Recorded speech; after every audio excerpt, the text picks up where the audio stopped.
a highly successful, talented, brilliant CFO who yet was perceived as abrasive, arrogant, intimidating to peers, and how that changed. Welcome to Season 3 of Conversations with Coaches.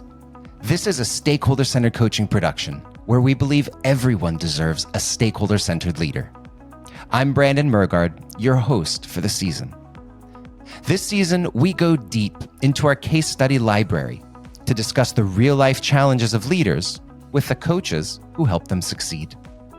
As an added bonus, we're giving away the latest installment of our Coach Case Study Library, which includes case study summaries, transcripts of each episode, and ways you can connect with the guest.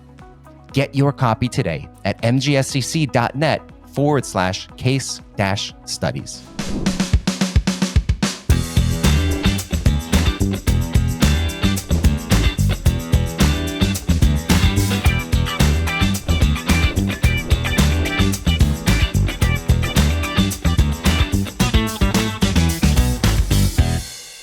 Today, we're exploring the impactful coaching journey undertaken by Jathan Janove with a CFO known for her brilliance, but challenged by her communication style. Through innovative coaching methods and targeted role-playing, Jathan guided her from being perceived as abrasive to becoming an exemplar of effective leadership communication. Join us as we go deep into the strategies that facilitated this significant change, offering insights into the power of coaching and in reshaping leadership dynamics. The client that employed this CFO and wanted to keep her because she was great at her job.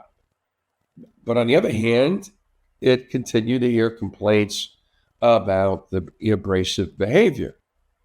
And so the head of HR attended a program on executive coaching and thought maybe a coach would be the answer. And I ended up being that coach and was hired for the engagement. Well, obviously lucky for them, big win all around. But how did they actually find out about you, and how did they make that first contact to bring you into the organization? Well, this, I guess you'd attribute it to networking, that the HR director knew me, knew of me through various organizations. And so once she got the green light to hire a coach, I was on her short list.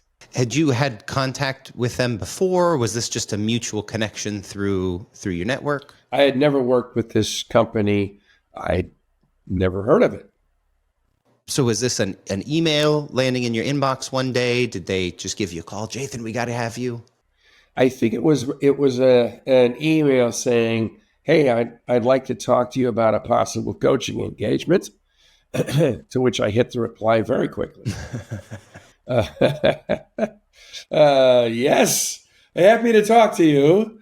A conversation ensued. The HR director described the problem or the challenge or the desire on the part of the company. I then shared some of my experiences having coached and worked with abrasive executives before.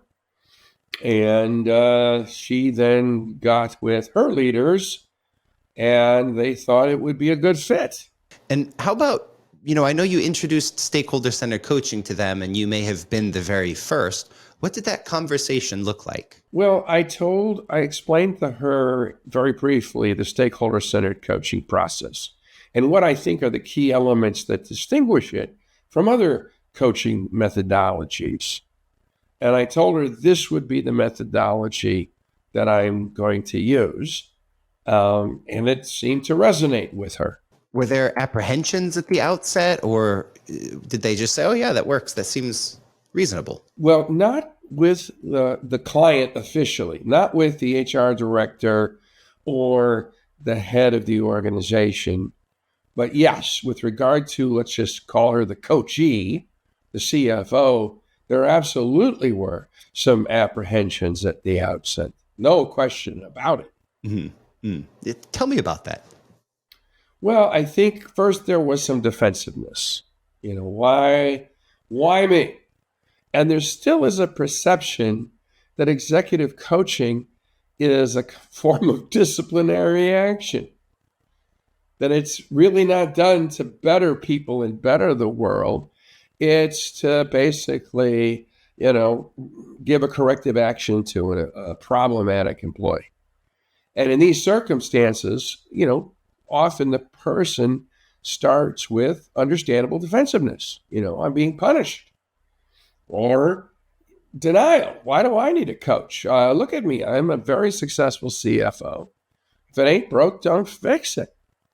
So often in these types of engagements, it can start out a little rocky. And this one was no exception. You always sound very comfortable when we talk about navigating that apprehension and that defensiveness. Is there any special approach that you take or techniques that you use to help them sort of see the light that, leadership is a function of people's willingness to follow me? Of course I should involve. How do you get to that point? Well, maybe it's innately some of my background as a former labor and employment law litigator who dealt with, challenging workplace communications all the time. So for one thing, it doesn't intimidate me, frighten me, throw me off my game if I'm talking to a coachee or prospective coachee who doesn't seem happy with my existence. I think that's probably half the battle too, is just not being intimidated by it, like accepting it. I think so. And not resisting it, not trying to fight it, not trying to over-persuade, not advocating, but breathing, breathing, okay, and engaging with the person and listening to the person, asking questions, getting the person to talk. And pretty much inevitably, that person starts to relax, starts to be more comfortable with you, and shares something that you can use to show her that, in fact, she could win from this experience, not just the coach or the company or the HR director. So we've reached a point that she's nervous about the whole stakeholder engagement, involvement, measurement piece. At a certain point, you get her to relax, take a breath, and say, this is going to be okay. What specifically were you able to point out to her about how she could win that turned that around for her? Well, I like to talk about what I call the three realities, something I've written about in my Ask the Coach column. And those three realities are the reality of what we actually say or do, the reality of what we perceive we say or do, and the reality of what they perceive we say or do. And there are often gaps between all three of those realities. And if you accept that's just human reality, okay, then we can engage in closing the gaps. So what you actually say or do is what you perceive you say or do, and it's what they perceive you say or do. And I think that's actually one of the key insights of stakeholder-centered coaching. And so it's not that you are abrasive, you are arrogant, okay? You are this, and you need to change and not be this. It's an engagement on how do we get to where you're perceived as someone that isn't that way and in fact is collaborative, is supportive. What if everybody perceived you that way? What would life be like for you? What if you acquired a few basic skills that I can teach you? You convert them from theory to practice to habit, and then you use them at work and, like most people tell me, away from work as well. And you find that it really fundamentally changes the perception of you in a positive way. What if? What would that be like? Love it. And you know, Jathan, I spent so much of my time doing trainings on this sort of thing. What you just gave for free is an absolute masterclass on this exact subject, which is something coaches generally struggle with anyway. So thank you for that. We have a leader, very intelligent, very high performing, a bit intimidating, brash, just abrasive to other people. She says, let's do it. What was your process for addressing the issues? Well, essentially, I used the standard 5-step stakeholder-centered process and followed it. Tell us, for our audience members who may not know the process, can you give us a brief overview? Sure. Well, step one is essentially the 360 component, which I call the 331, meaning that the coach communicates directly with people that could potentially have insights into the coach, into the coachee, and are asked the following questions. What up to 3 areas would you say are the person's strength? What they bring to the table that's positive. What up to 3 areas do you think improvement would be beneficial? Now, if you identify more than one improvement area, which one do you recommend that I, as coach, focus on first? 3, 3, 1. These are done where and then we make it very clear. And the coachee, I basically coach on how to communicate this. Makes it very clear that anything they share with me that they want to stay with me will stay with me. And indeed, in my engagement letter with the company, it also says, this is confidential information that the company cannot require me to disclose. So great emphasis on confidentiality, permission to speak freely. So that's step one. Take us on to step 2. Step 2 is you take that information and then you sit down with the coachee and you come up with what you think is a good goal and what you think might be some specific behavioral steps that would help achieve the goal. And then you also need the sponsor's approval, an alignment with the sponsor, who might be the head of HR, who might be the company CEO. It depends, but generally speaking, I think you need a sponsor. So you end up with, and it's translated into a worksheet, a goal with specific behaviors. And do you, as the coach expert, are you the one that kind of crafts this from your own knowledge and expertise, or how does this action plan come to be? Well, in my case, and I tend to be a little more hands-on than other coaches, I listen, I learn, and then I try to suggest language. But I make it very clear, these are not my words. You have to own every comma, every punctuation point, every letter, every syllable, every sentence. And if there's anything that doesn't quite fit, let's change it.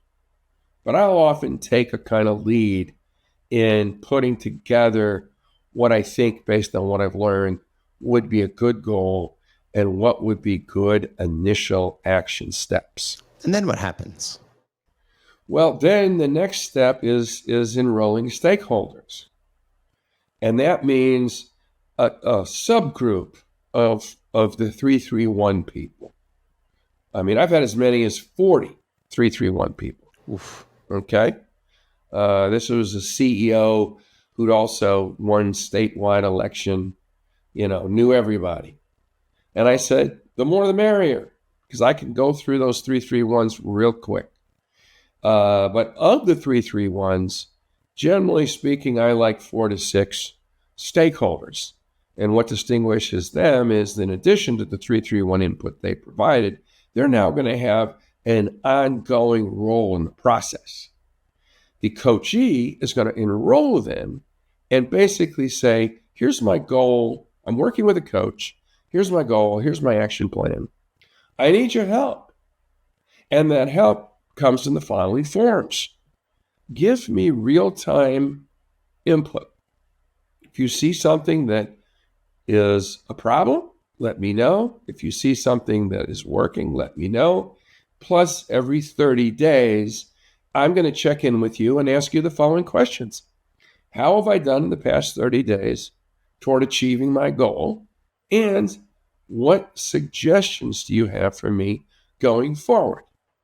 Marshall Goldsmith coined the term feed forward. And that's what you ask for. And that's what you do until you come to the mini survey. Tell us about the mini survey. The mini survey is confidential. It's done third party electronically. And it asks the stakeholders, the coachee, and the sponsor the following questions. Okay. On a numerical scale, +3, -3, how has the coachee done toward achieving his or her goal over the past, whatever the period of engagement has been, over the past 4 months, over the past 6 months, over the past 12 months? 0 means they didn't get better at it, they didn't get worse. +1, they got better, they still have room to grow. +2 is I'm impressed. +3 is OMG, they're the best ever. Okay? And it works in reverse. And the goal is to exceed a net 1. Okay? That's the mini survey. And then there's a place for comments. So it centers on the goal, it centers on their overall leadership, perception of their leadership, and then there's a provision for comments. Those are the same. There's some other things that are in it for research purposes, but those are in my experience, the key components. Okay, so how long was this engagement? Because this sounds obviously time consuming, very long. How long were you working with this leader? Well, this was, I think we did, and the last step is the after action review. I think the after action review came at about the 8-month period. And the after action review is where you think, okay, this has run its course. The person is ready to go off on their own. So let's do a debrief. Let's start with what was the goal? Okay. Was it achieved? What did we learn? And what are some key things to maintain momentum going forward? And that's essentially the after action review. That's done. That under the system completes the engagement. Okay. And how did it go? I mean, you worked with this leader for 8 months. You've applied this structured process. What kind of results did she get? Well, not only did she hit it out of the park on the mini survey, I think it was net 2.2, if I recall. She became an internal resource for people that were having difficult relationships at work.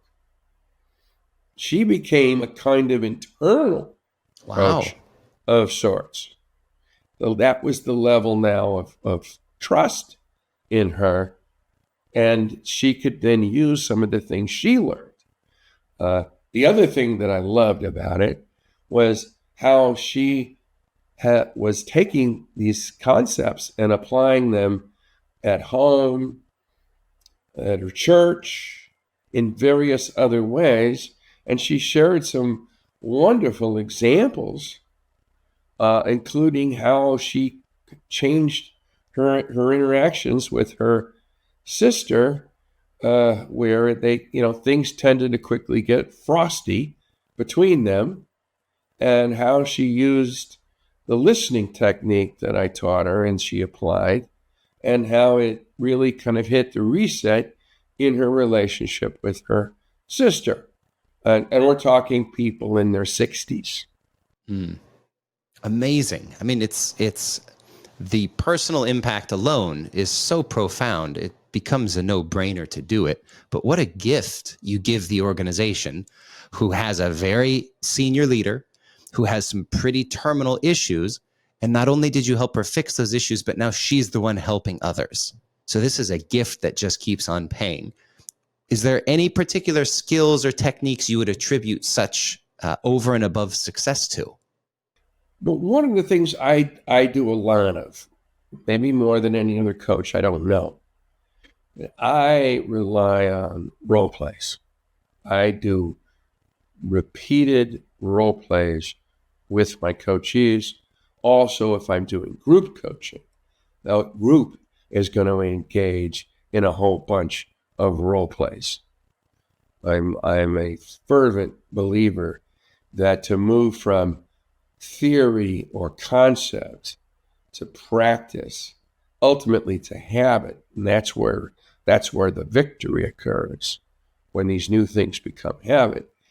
In my view, role plays are a necessary component of that progress, of that achievement. It's something that you definitely do more than anyone else I personally know of what they're doing.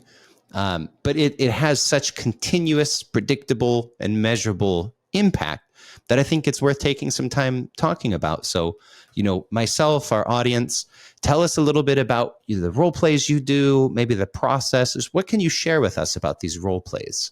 Okay. Well, and by the way, I'll let you know, I did an Ask the Coach column, a recent one on this topic. So for those that would like to learn more, please go to the SCC website and the Ask the Coach page. Mm-hmm. Those can be found at kb.mgscc.net. On the right side, you'll see a column for Ask the Coach, which is all run by Jathan. He is the coach when you ask. Cool. So, and as I talk about in the article, I never, ever, ever assume that cognition translates into behavior. But I do assume that in the mind of the person trying it, they think cognition has translated into behavior. And I got to disabuse them of that notion. And there's no better way than role plays. So, for example, let's say I'm coaching you, Brand, and I teach you my no fear conversation technique on how to initiate a difficult conversation. And I share with you the elements. And then I ask you, do you got it down? And, oh, yeah, Jathan, this is pretty simple. I got this down. I'm ready for action. So you go off and you employ the technique, or, to your belief, employ the technique. And the conversation doesn't go the happy way you thought it would. Okay? Instead, it turns out to be yet another nasty, negative confrontation. And you're going, well, I guess this no fear thing doesn't work. Yeah. Okay. What a bum steer. He sold me snake oil, that Janove, right? So I say, well, Brandon, let's come back, and I want you to paint the picture. What exactly happened? What was the issue? Okay. What exactly did you say to open things up? That's the frame. What was your first open-ended question? That's the E of the ear method. Okay. And then tell me what happened specifically. And only 100% of the time, unwittingly, you screwed up. You didn't follow it.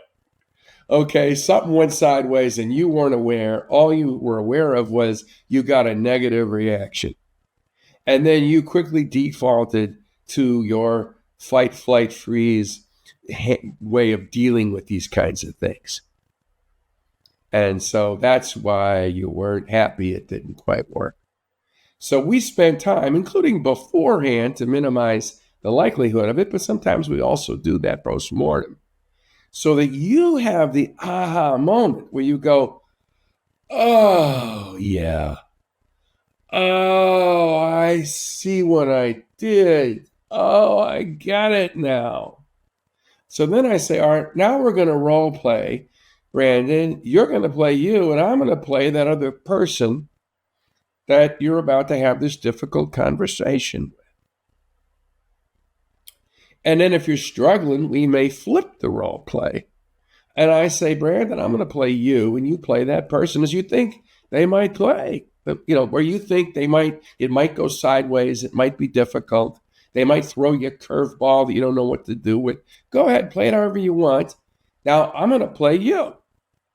And then, because I've only done a million of these things, I tend to, then you get the aha moment like, wow, I could see how that would work. Okay, but I don't leave it at there. I say, now we're going to switch back and you're going to be you and I'm going to be the employee. Okay, just because you saw me do it in a way that in your mind says, oh, yeah, I could see how this would really work. Even in the worst situations, I don't want you to think that means you're ready for prime time. I want you to do it, and I'm going to be playing the difficult. I'm going to throw you a curveball as that person. So it's getting you to the point that you're really ready. Okay, that's role play. Can we try one here? Sure. Can we just give that a go? I'm game. Okay, so I'm doing applying no fear in a conversation with an employee. Do you want to make up a scenario?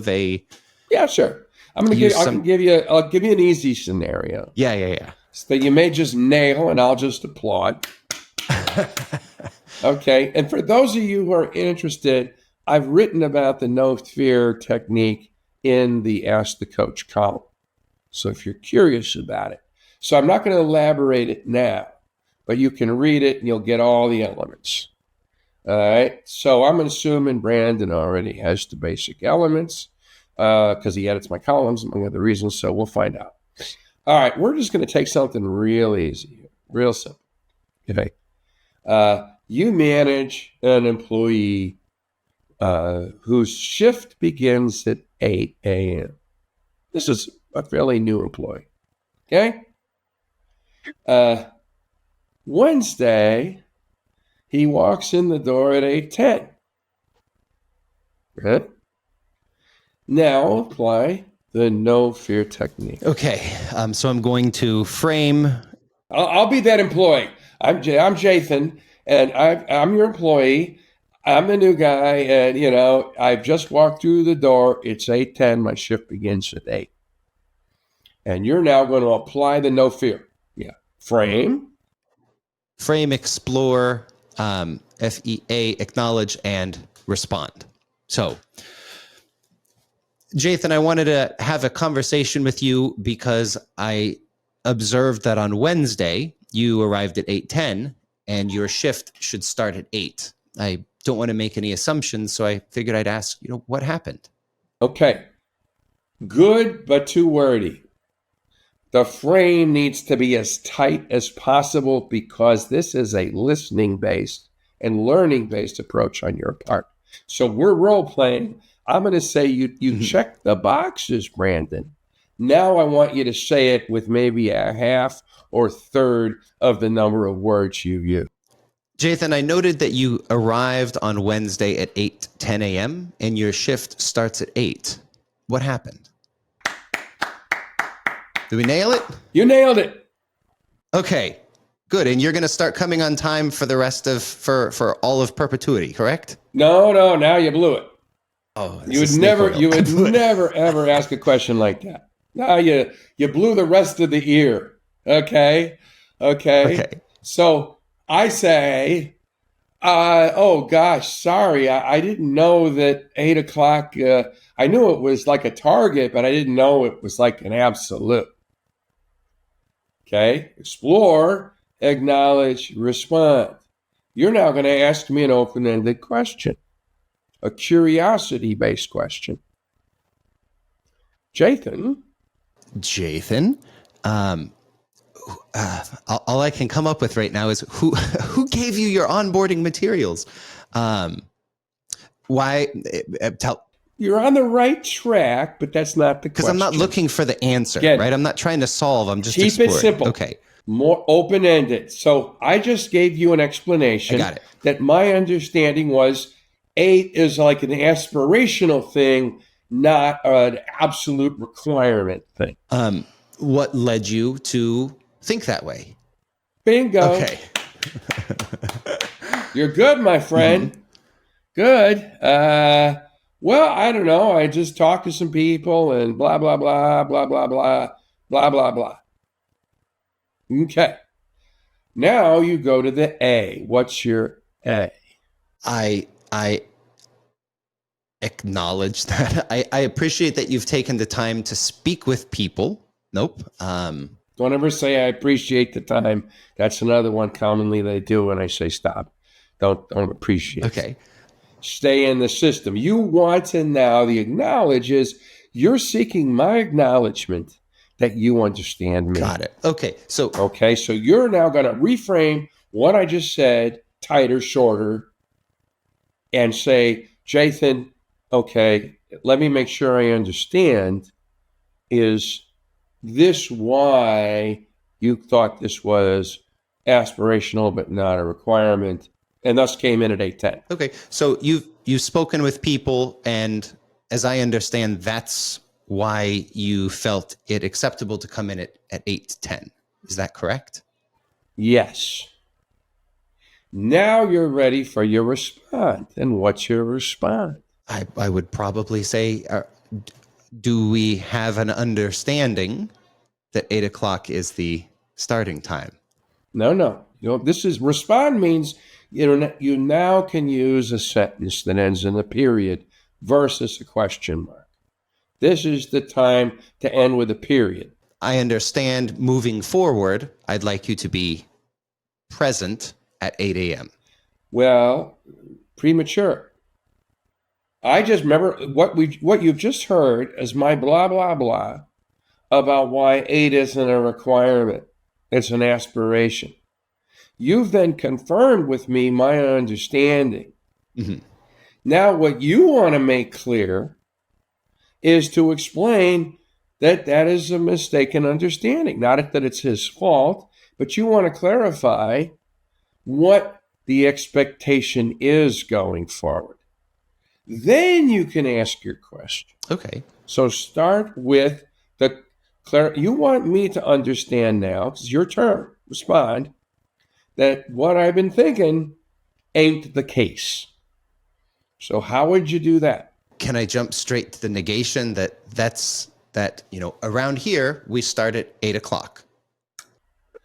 Yeah. I mean, I might suggest you explain why, in order for us to serve our, I might just, if I'm coaching you ahead of time, say, well, one of the things is part of our commitment to customer service.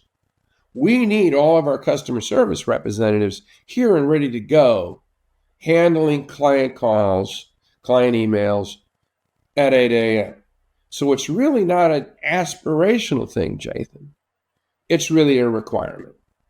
Okay? And now you can ask a question in kind of reverse. Okay? Have I made myself clear? Is that understood? In other words, I think that's a good time for a question. Or you could do an open-ended, what do you think? Because one of the things you want to find out is this going to be a perpetual problem? If so, the sooner you get rid of it, the better. So I'll be okay. Yeah. I could say, do you have any questions? Do you have any other questions about why it's expected that we are present at 8 a.m.? You could. But if you think Jathan is ready to make a commitment, which is a great goal of this conversation, you might say something more narrow, like, and I haven't made it clear, and can I now count on you? A yes or no question. And if I say, yes, boss, I get it, you can count on me being here at 8, then you can wrap this up in a nice way, which would be to say what? Thank you. I appreciate it. Yeah, like what Frank Wagner always says to us after when you get feedback, just thank you. See you tomorrow. Yeah, and you're done. Yeah. And the odds are you start seeing him at 8 o'clock versus going nuts over the fact that, okay, comes in at 8 and then it's 8:15 and so on. So you start to see the results as a coachee of what the no fear technique does for you. So in that role play, you learn, first of all, that cognition doesn't automatically result in you doing it right. Mm-hmm. Oh, yeah. So there's a little humility learned on your part, okay? But you're now practicing, you're now working, And then when you get it right, you see the impact it has, and you say, you know what? I like this much better than whatever the heck it was I used to do. Because one thing I say to people that with the no fear, for example, is once you get this down, you will never go back to whatever the heck it was you did in the past. You just won't. And no matter what the problem is, you're going to use the no fear technique once you get it down. I think what's maybe where that fear comes from on the management side is having to deal with the objections in real time. And if you are like this leader and you default to an abrasive style, it becomes combative, or it becomes antagonistic, or, why in the world would you think that? Or why would you think talking to people is the right way to do it? But this is so simple. So just so I'm clear, simple sentence, as short as possible. I noticed you came in at 8:10, starting time is 8 o'clock. What happened? Nice and open-ended. Whatever they respond to, I'm exploring. So what led you to think of that? Whatever they say, I don't have to manage it. I don't have to tell them they're wrong. I just have to repackage it and say, this is, is that why I understand that this is how you got to that conclusion? Whatever. And then at the end, it's just confirming, like, do you understand now that, or the final respond is where you're going to wrap up the benefit for the rule, I suppose. Well, the respond is where you're going to, state your position. And why? That was what I was missing was. Yeah, and why, preferably not just the what, but the why. And then you seek the confirmation. I can absolutely see how a leader who is just intellectually operating perhaps beyond their peers would use this to completely shave off the rough edges. That's incredible. Well, and I call it the no fear deliberately. Not only does it stand for FEAR, frame, explore, acknowledge, respond.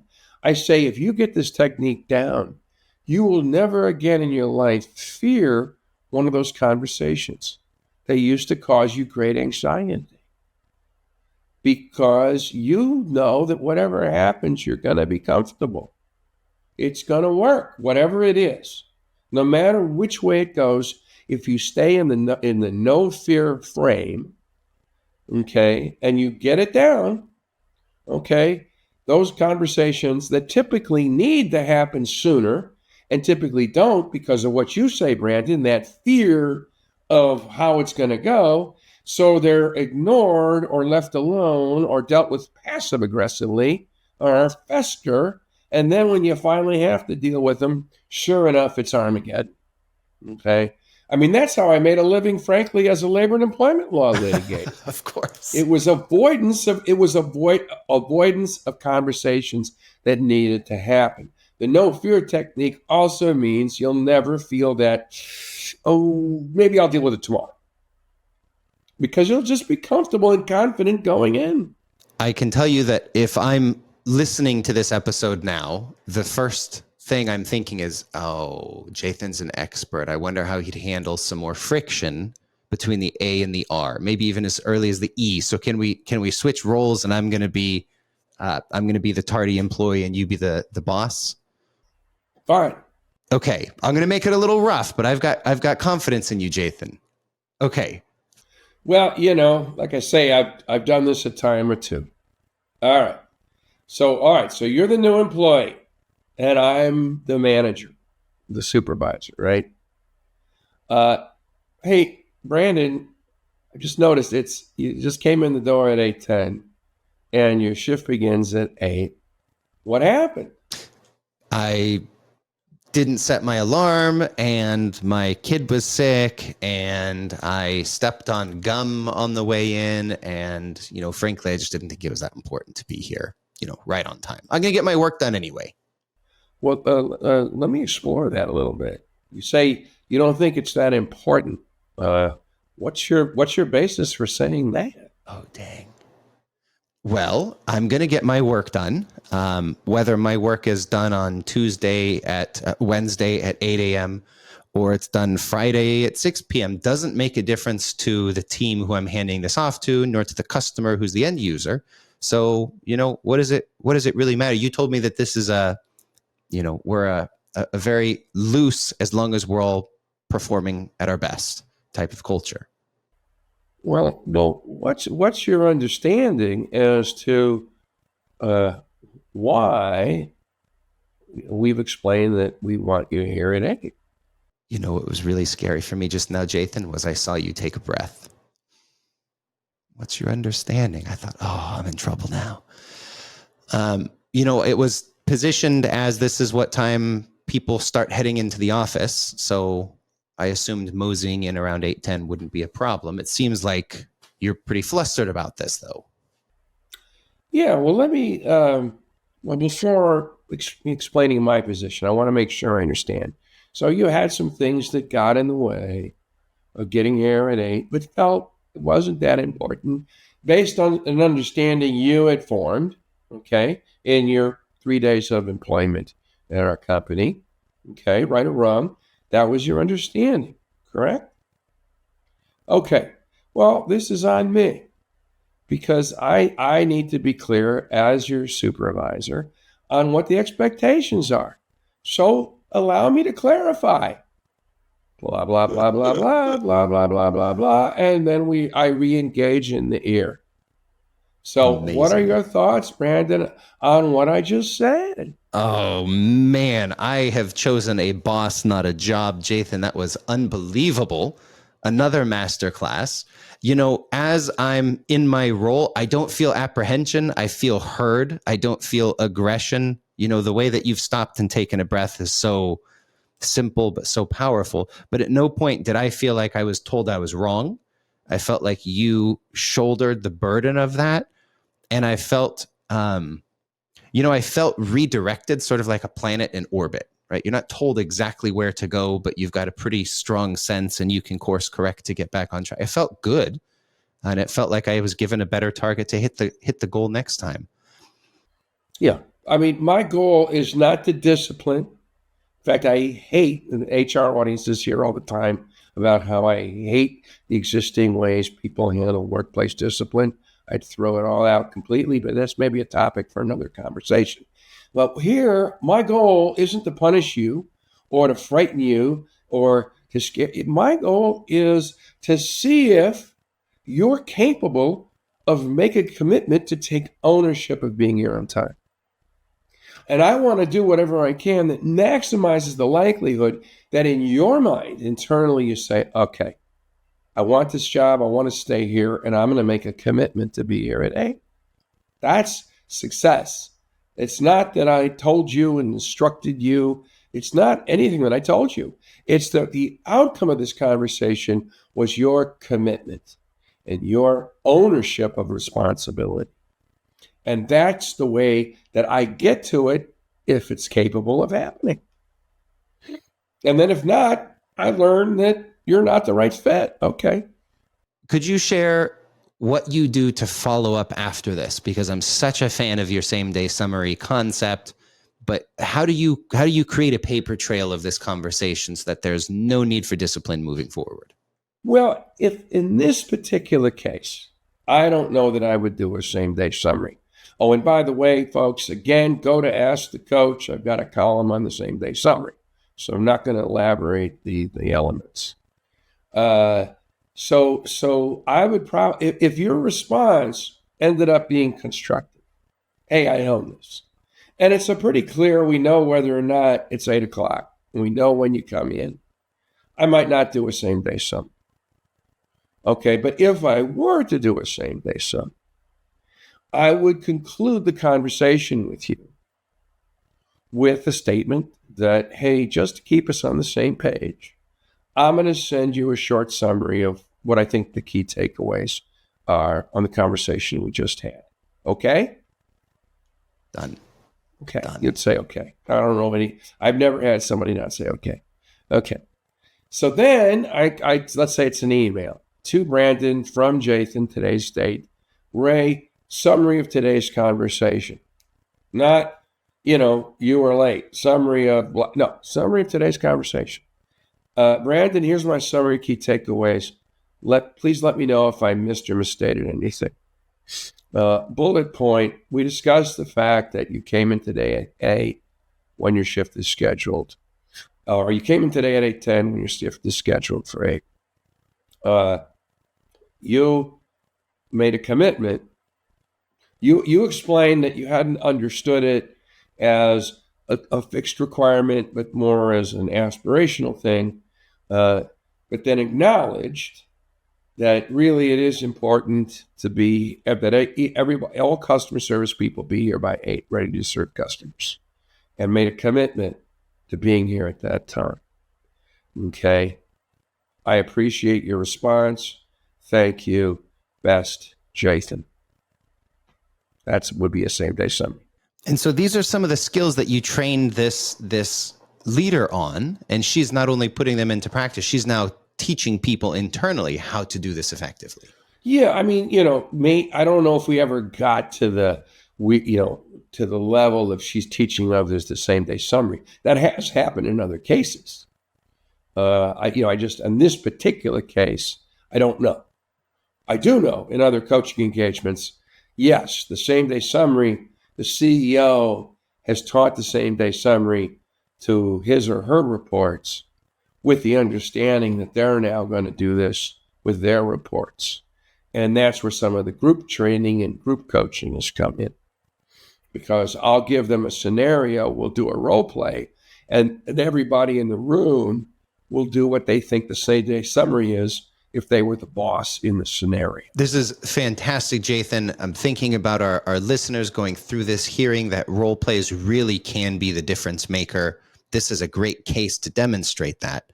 Are there any other big takeaways or pieces of advice that you'd give the audience based on this engagement? The number one thing I'd say is that if you're in a leadership position, no matter how successful you are, there's room to grow. There's room to step up your game. It'll benefit you, and it'll benefit everybody you care about. That would be my message. Well, if people want to read more about what you're talking about, they can find more of it on your SHRM bio page. You can go to Ask the Coach, kb.mgscc.net. You'll find a section for Ask the Coach, and we'll also drop that in the description below. How can people get in touch with you, follow your story, or just generally, network with such a great coach as yourself? Well, another area, and there's materials and resources on my website, which is jathanjanove.com, and they can reach me through that at info@jathanjanove.com. Today's session with Jathan Janove revealed the profound impact of coaching on transforming leadership communications. Through targeted strategies and practical techniques such as role plays, Jathan helped the CFO redefine her leadership presence, fostering a more collaborative and positive workplace culture. Inspired by today's discussions, we hope you're encouraged to explore the impact of effective communication in your leadership journey. Remember, all the case studies of the season are available for download at mgscc.net/case-studies. That's mgscc.net/case-studies. The link is also in the episode description. And if you'd like to better understand the foundations of leveraging stakeholders and measuring results in your coaching, then join the free training program, Foundations of Stakeholder-Centered Coaching, where we share the philosophies and frameworks that guarantee improved leadership in 12 months or less. You can register for the free course at mgscc.net/foundations-course. That's mgscc.net/foundations-course. Until next time, this has been another episode of Conversations with Coaches by Stakeholder-Centered Coaching, where we believe everyone deserves a stakeholder-centered leader. Thank you for joining this conversation, and stay tuned for more stories of leadership transformation.